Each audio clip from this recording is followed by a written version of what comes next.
We're gonna bring to the stage a leading sporting director for Pumas, Eduardo Saracho. I wanted to bring out this as an outplacement and strategy for us because we, historically, Pumas has been a club that helps Mexican players to go abroad. We are willing to sacrifice first fees because of the strength of inner market to try to place players in Europe.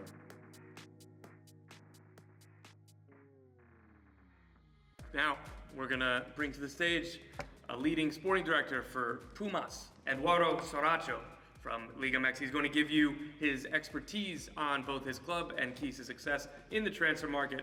And after he does a little presentation, we're going to have a Q&A, and we're going to encourage some audience questions as well. So if you have any questions for Eduardo, start thinking them up while he's presenting. So Eduardo, come to the stage right now. Thanks, Tom. How are you guys? Great to see a lot of known faces on the crowd. I was really thinking, how should I start? How should I start? How should I start? I have to do it the way I know, with a couple of anecdotes, right? Because that's the only way to actually get knowledge. So, you know, any first-timer here in Cancun? First-timer? First-timer in Mexico? Okay, just a piece of advice. If you ask that the food is hot and they tell you a little bit, it's hot. If they tell you it's not hot, it's a little bit. Only with that piece of advice, I think you'll be fine. Funny enough, 100 meters from here, or maybe more, I was having a chat 5 years ago with Simon. Hi, Simon, on the video. He's not here right now, Simon Ankerson. And he was actually with his laptop, like I remember perfectly. And he approached me. He was like, hey, I want to tell you an idea. Let's have a beer, because with every single good idea, you have to share a beer, right? And we did it here in Cancun. 5 years later, here we are. So it's a very, very iconic, you know, to be here. And I'm very, very honored to just be here. A little bit of my experience coming up here. And I'm very honored to be representing one of the most mythic and iconic clubs in the world. And I'm gonna tell you why in just a little bit. But Club Universidad Nacional, it's a milestone. It's such a heritage. It's such an important cultural-based club in Mexico that I'm very proud of being part of. And I'm gonna try to explain you why is it so historical and important, and how are we trying to bring that tradition and that DNA to modernity and to just compete, because we're football people. We want to compete. So I'm going to start saying that when I was entering the club almost 1 year ago, I got a call from a lawyer.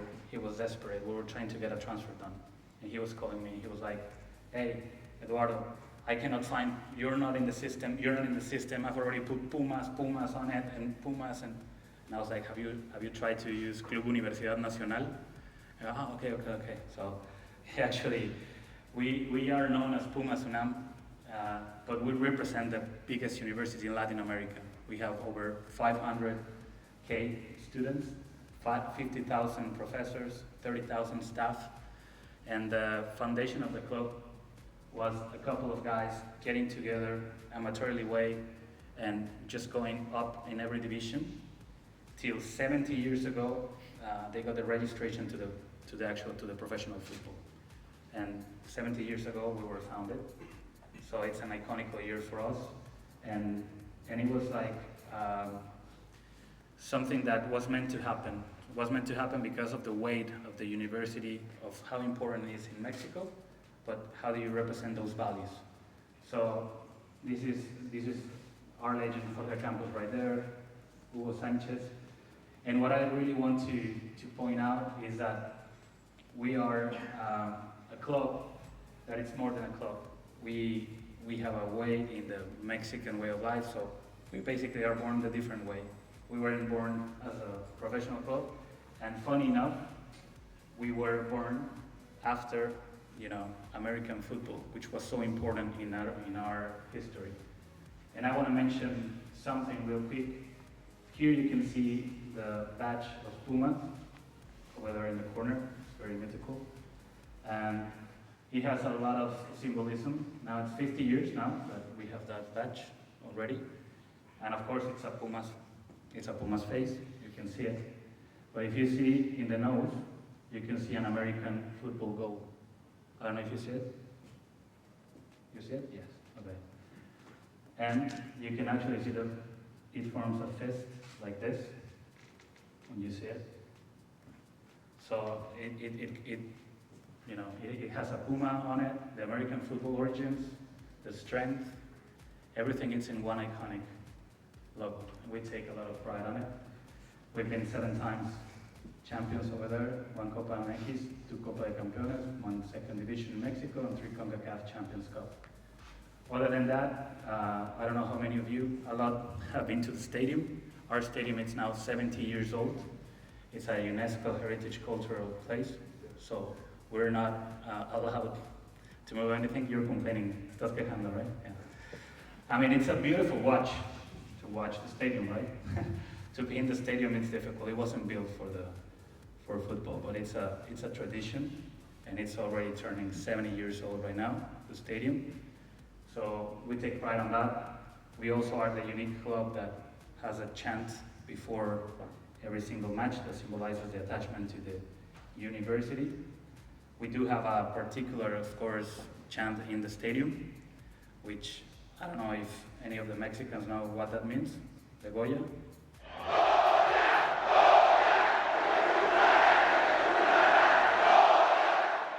No? No one? I mean, we repeat it all the time and you don't know, right? Yeah. It's a chant symbolizing skipping classes. So there was a cinema called Goya, and so it was the way for the little students to skip classes. They were chanting Goya Goya, and it became a tradition and come to the stadium. So Pumas, in its history, has been very, very modern in some ways, because it was the first club to have an academy. Therefore, it was the first club to be the base of the World Cup '86 and '94. That was a great innovation that they had. And they had to do it because there was no resources else. So they had to play with the academy players. And that's why we have that DNA of academy players coming up. So what is the main challenge? Because I know you heard before, the Liga MX, it's very competitive. It's super competitive, and financially speaking, it's getting bigger and bigger. So all of this romantic stuff that I'm telling you, we are the most romantic club. We have the most heritage, the most culture and all that. We still need to win. We have a huge fan base and we need to win. So what are we trying to do? We're trying to bring on the technology, and we're trying to bring all the resources to actually be competitive. And we are dividing in 3 categories our players, trying not to get out of these categories in order to be, competitive. So on one side, we have the academy young players, like Alfonso Poncho Monroy, who debuted in the Mexican national team the other day. We have what we call the core players, like Nathan Silva, for example, and we have the South American prospects. What we're trying to do is a perfect mix in which you actually can scout early in academy and young Mexican players like Poncho, like Chino, or Piero, Caicedo, and you can actually make them, the top value, then sell them in the top value, and just bring on the core players, because you need your spinal cord to be strong to try to fight for titles. These markets right here, South America, MLS, Latin American players in Europe, even second division players in Europe, we have used those markets strategically to try to enhance our team. And we're trying, actually I have a meeting, but we're trying to explore the Japanese market because we are very curious about that.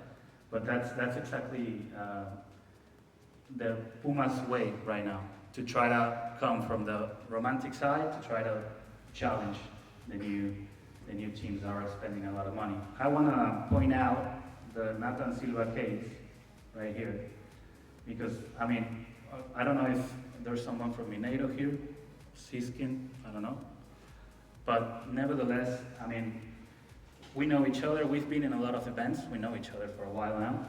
But still, the TransferRoom tool was very, very unique and very, very useful in this, because when we decided to pull the trigger on Nathan, it was, it was a poke of intention, and then it becomes like a closed deal, and it was very fast and it was very good. So I think that's why we see value on this.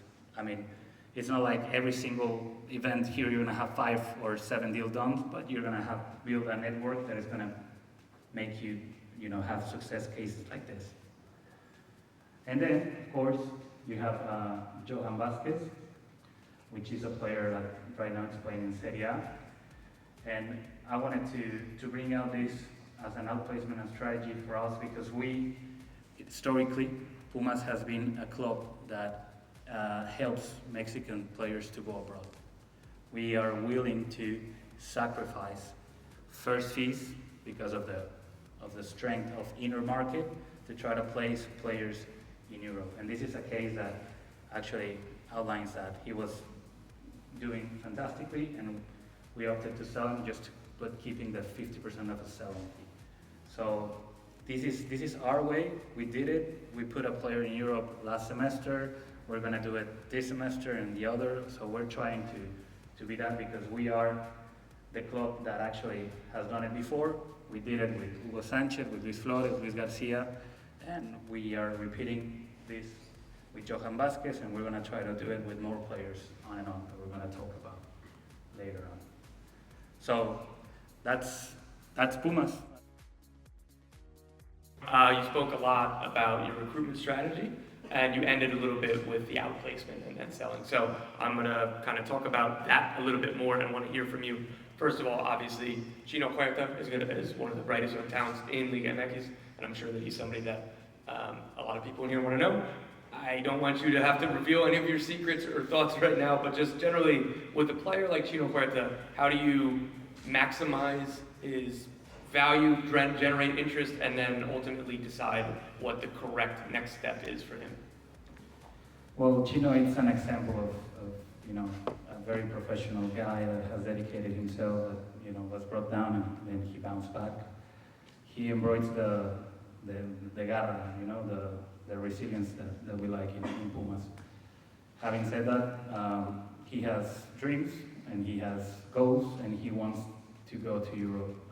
He's a very ambitious guy. He's worked for it, and the club's going to support him in that sense. I mean, we're not going to be an obstacle for him, although it's clear, and you heard from the presentation from Frederick, I mean, the inner market is so strong in Mexico. And I mean, if he was to try to go to another big money team, we'll be in trouble, but he's very focused on going abroad. So we're going to help him. And you're talking about a guy that's produced 20 goals in the last year, and he's a winger. I think he's tough, and hopefully we can help him to go to his dream, which is Europe. And a player like this, as you say, that you probably believe that he has several next steps to continue his development. So on a deal like this, I'm sure it's integral to prioritize, say, either a sell-on clause or, again, particularly in finding the correct landing spot rather than maybe even extracting every single dollar that you could get from a fee from a player like Huerta. So how does that kind of go into the equation? Well, yeah, I mean, you can see it. I mean, you're an expert in MLS. And you're the Fabrizio Romano of MLS. No, you can see that MLS actually has that advantage of not having an like a strong inner market, so they can play with that coin, with that chip even easier, just to have big sell-on fees or big percentages and then work from that. So on that equation, hopefully we can get it done swiftly and quickly, so we have time to bounce back. Because if he leaves, he's going to be a huge blow. But we're gonna have to be ready, because that's the Pumas way. We're not gonna help them. We're not gonna stop them. Of course. How do you navigate, particularly as you say, using the funds to bring in replacements? How do you navigate working on deals like that when, if you're looking to acquire a player, it's common knowledge from that team, they know that either money's about to come in or money just came in for a big sale? Yeah, I mean, sometimes you're in one side of the table, sometimes you're in the other side of the table. I mean, if you go now, you haven't sold them, you don't have a lot of money. If you sell them, then people believe that you have a lot of money to put in. We're trying to be just ready, pay for prices, move swiftly, be ready. I mean, the market, it's gonna start moving now. Now the teams are coming back from vacations. League starts in 1 month, so now it's gonna start moving, and that's the only way that can be done. We are a team that financially it's in a good position right now due to the great work that's been done the last years, and so that doesn't mean we're gonna just go ahead and overspend. We're gonna use our means to do it. I think I'm bringing up here the TransferRoom, the players that are attracting some of the most interest from abroad. And again, I know that I keep on hammering questions about Chino, so we can keep it more general. You know, what is the key to successful selling strategy for Liga MX teams? What a team! I mean, give me that team, and I'm 4 or 5 in every European league. No, I mean, looking at these names, I think they're very interesting profiles. You have teams that have been able to sell players, you know, to Europe. Grupo Pachuca has been very successful to it. You have them over there. Cruz Azul had a good example with the Castaño. You know, he just came and boom, he went, and it was good for everyone. And I think these players here, particularly coming from the goalkeeper and all the starting 11 that you're showing me, I think every single of them can play in Europe. Like, I'll be sure, you know, to it. And so it'll be exciting for us. We as a league need to, you know, need to start re-exporting players. Right, and that brings me, I think, to my next topic about just some of the similarities or differences from Liga MX and MLS, particularly with the increased collaboration, competition, and everything else. It would seem that, say, MLS has had some more higher profile, I guess, exports from Liga, and tell me if you disagree, obviously. But I guess you alluded to it a little bit without the stronger internal transfer system within MLS, and that it makes it maybe a little bit easier for MLS teams to export players. So why do you think that difference maybe? Yeah, when you don't have like a real inner marketing, when you're exchanging money and you see it, I think it's easier for them to take the risk and go. Otherwise, it's a numbers game, because everybody talks and of course, rightly so, about the amount of players that MLS has exported the last years. They have, but there's a lot of players that they don't play as well. You know, it's a numbers game. If you export 60 and you have 10 playing, it seems like a lot. You know, rather if you export 10 and you only have 2 or 3 playing. Right. I think it's MLS has done well, but there are a lot of players that don't play as well. You know, from the US to Europe. But I mean the shared ownership, the agencies, everything helps. You know, in order for them to go even passports or so on.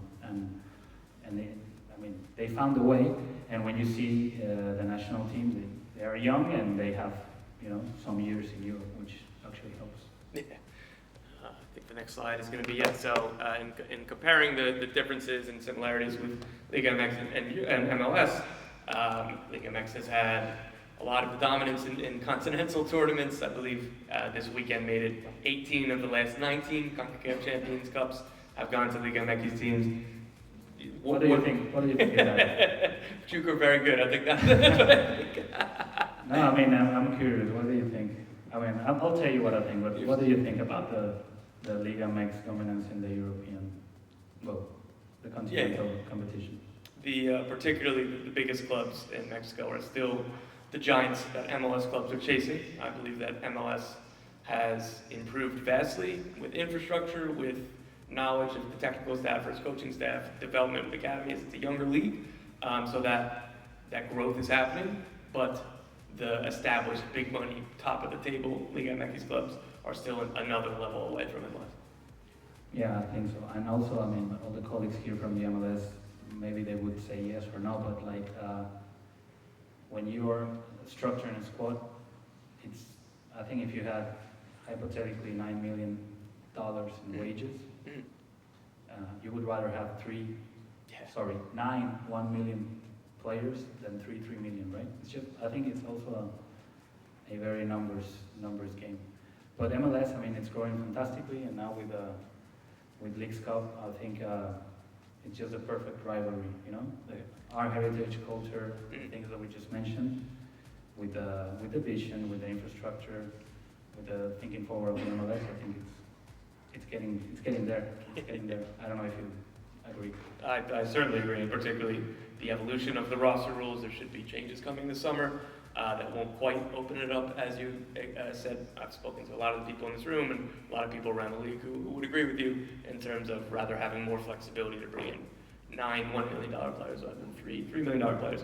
One thing that the two leagues have in common is that both have league-wide access to TransferRoom. Was wondering your thoughts on the benefit of that and again, the increased ability between the two leagues in particular that is coming from the platform of TransferRoom. Well, I think it makes things easy, you know? I mean, there are a lot of agents here in the room, and they are very necessary, I have to say. You're not gonna be able to swerve them. Yeah. No, it's true, Yeah. but I think even for them, it's better for us clubs to connect at the end. You're gonna have to talk to them at the end, and it's gonna be fine. But I think the connections, and this relationship now coming with the Copa America coming on, the World Cup and all that, I think it's safe to say that it's very healthy to have this opportunity just to couple of clicks and get to contact in MLS. I think it's great. Modern football. When you first took over at your job, it's almost exactly a year, right? Is that Almost, yeah. almost exactly a year? Can you tell me about your first 90 days? What were your top priorities? What were your top objectives? And what did you, I guess, either accomplish or fall short on in terms of your expectations of your priorities from those first 3 months? Well, first of all, I wanted to get into the culture of the club, like know exactly what I am, you know, because as I'm saying, of course I'm Mexican, love football, being in the industry and so on, but you never know actually how big of an animal it is till you're inside of it, right? And you interiorize that, how historical, how sometimes inflexible and flexible was the club inside. So the first 90 days was just cultural embroidering, you know, and all that. And of course, it was like a rush into get into the, as we say, the core players. We say in Spanish, spinal cord, which translate, I know, in English speakers won't understand that, but it's just your center backs, your goalkeeper, your spinal cord. You know, that was the first. And our priority when I got there 11 months ago was we had received 32 goals in one tournament last, so we wanted to cut that. And we cut it almost in the half of the next tournament. It was just focusing on the defense and getting to know and trying to bring on another, you know, tools to take decisions. At the end, I think people would agree here, maybe 10 years ago, we didn't have all sorts of analytics, and it was a great eye that could give you that. Today, I think we've overcompensated now, you know? Yeah. You have softwares that tells you how you step and how you breathe in. Sorry, that's too much. You still need a bit of a mix, you know? And that's what I try to do. Those were the first 90 days. Yeah, I find that super interesting. So how do you find that correct balance that I'm sure is very elusive in not skewing one direction too far in terms of either talent identification or analysis within your squad? Yeah, but because at the end, today we have enough tools to tell you what you want them to tell you, rather than actually help you taking decisions, which was by the first place they were invented. So I think that it's controversial. People won't agree, but I believe that now it's becoming okay. I want to take Tom. Okay, I take the variables that I think, and then I have a story to tell that I'm taking Tom. At the end of the day, it should be a tool to help you, you know, filter, because you receive a lot of profiles, so it should be a tool. But the eye exists, the relationships, you know, how he behaves, if he's a good person or not. All those things exist, and there is no software to it. You still need to take risks and do that, you know. So you alluded to it in your presentation that you're interested in the Japanese market for talent identification and player identification. What are some of the risks, or how can you assuage some of those risks in terms of not just on the field, but off the field as well, in bringing players from different cultures all around the world? So it doesn't necessarily just have to be Japan, but I was interested in Japan specifically. Yeah, well, the Japanese idea came, it's a mixed idea. I mean, we saw in one of our softwares, I think, that, you know, the rhythm, it's very, it's a good rhythm, good pace that they have. So we are a team that likes to press high, to be there, to have a lot of pace and rhythm. So we figured it's a great market to explore, let alone that we have a Japanese sponsor that actually it's very, very keen, you know. Yeah, makes sense. So I think we are already exploring, and to be honest, I believe that within a year, maybe less, we're gonna be, you know, trying to bring a Japanese player in. How have you begun to set up the scouting networks and gathering information on the ground there? Do you have, say, staff there yet, or do you send them when you start identifying players? Yeah, we're pre-filtering. As I told you, I have a meeting right now. We're trying to just get to know the market first, in order to try to bring someone in. I mean, it's not very common. I remember one Japanese that came, Keisuke Honda. Yep. And then, of course, a couple more. But I mean, I think it's going to be interesting now.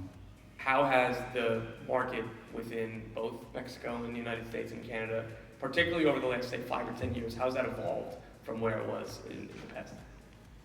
I think it's evolved a lot. I mean, I was talking to someone here outside the room that the clubs are taking it more seriously. They're not being that lazy. They're looking in other parts that they weren't looking before. Other than that, in the MLS, well, the new rules have actually made a significant change with the young DP, young DP rules, and the profile of the DPs right now. They are not like, people, big figures, like they come to retirement. They are now like top players in their prime, or young top players in their prime.